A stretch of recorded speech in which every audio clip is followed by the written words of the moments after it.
Estimados estudiantes, para continuar con el estudio de la capacidad, revisaremos ahora la representación a través de las guardas. Guardar equivale a proteger, sustraer de todo peligro, mantener en buen estado a una persona que necesita esta protección y secundariamente a los bienes de ésta. Jurídicamente, las guardas son cargos impuestos a ciertas personas para proteger a aquellas que no pueden gobernarse por sí mismos o administrar debidamente sus negocios y que no se hallan bajo potestad de su padre o madre que cumpla tales funciones. Las guardas tienen como función principal la creación de vínculos de protección similares a los familiares que incluyen aspectos personales y económicos. Por ello decimos que son mecanismos de protección para los incapaces. Las guardas se clasifican por su origen en testamentarias, legales o legítimas. Guardas testamentarias son aquellas constituidas por acto testamentario, aunque como los demás guardadores deberán recibir el discernimiento por parte del juez. Guardas legales o legítimas son aquellas conferidas por la ley a los parientes o cónyuges del pupilo. Guardas dativas son aquellas conferidas por el juez. Si una persona que debe estar sometida a guarda no tiene ni guardador testamentario ni legítimo, el juez debe nombrar, aun cuando sea un extraño, para que ejerza la curaduría o tutela dativa. El orden de prevalencia de las guardas es el siguiente. En primer lugar, la guarda testamentaria.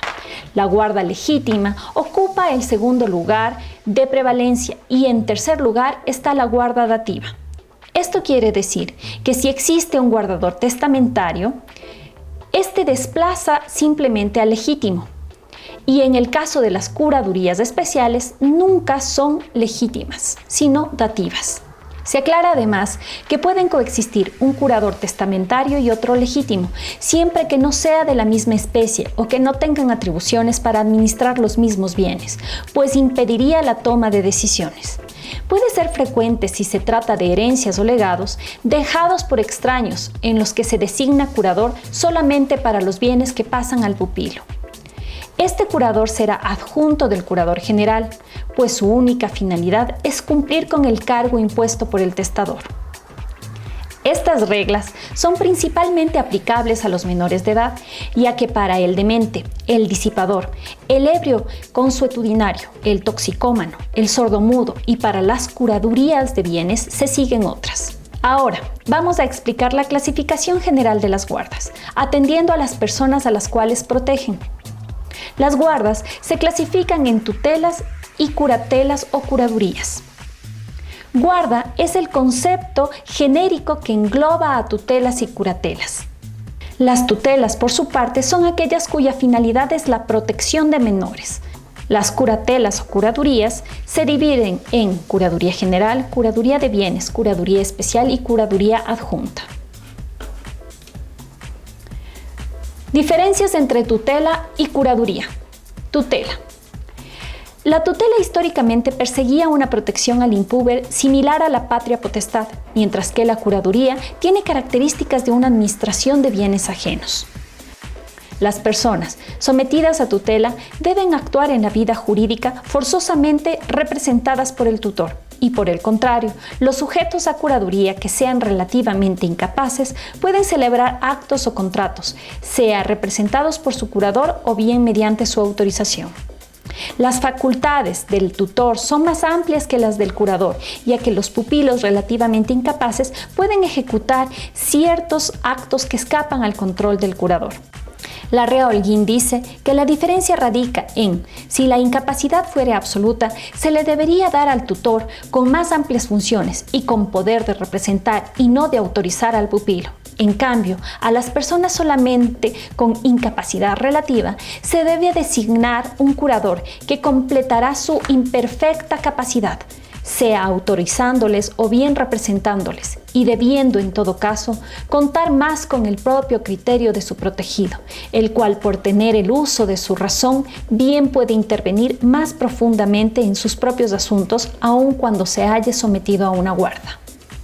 Ahora bien, nuestra legislación unifica todas las guardas del menor de edad en tutela y todas las guardas de los interdictos especiales de bienes y todo lo que no sea de menores en curadurías. La tutela es únicamente aplicable a los guardadores de menores, conforme lo señala el artículo 370 del Código Civil. La tutela siempre es de carácter general, es decir, las facultades del guardador se extienden al cuidado de la persona como a los bienes del pupilo. Curaduría general.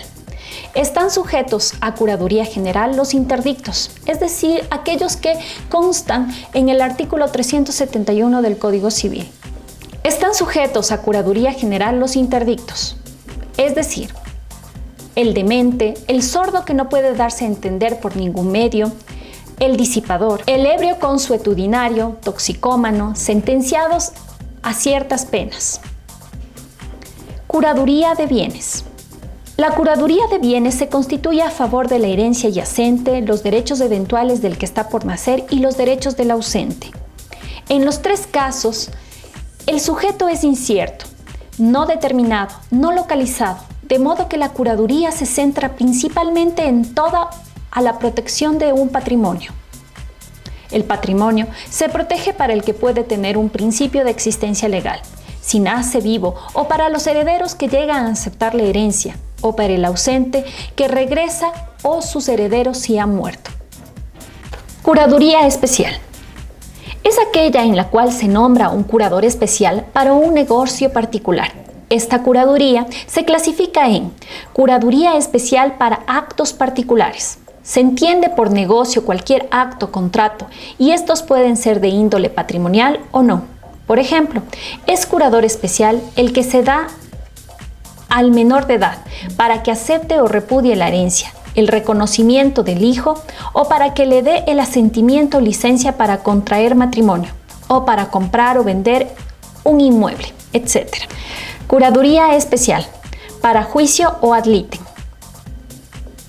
Para la litis, para defender un incapaz en juicio en que se actúa como actor o como demandado. Curaduría adjunta. Es aquella que se constituye para ayuda del padre, madre o cónyuge que ejerce una potestad. Se instituyen para el auxilio del guardador, en los casos de negocios muy complejos que no pueden ser atendidos por una sola persona. Se establecen cuando se trata de alguna de las circunstancias especiales de las señaladas por la ley que hace inconveniente que el curador general sea la persona que maneje ciertos intereses del pupilo. Finalmente, existen dos casos que no constan en la clasificación general. El primero relativo a los fallidos o insolventes, que no ameritan un curador para todos sus bienes.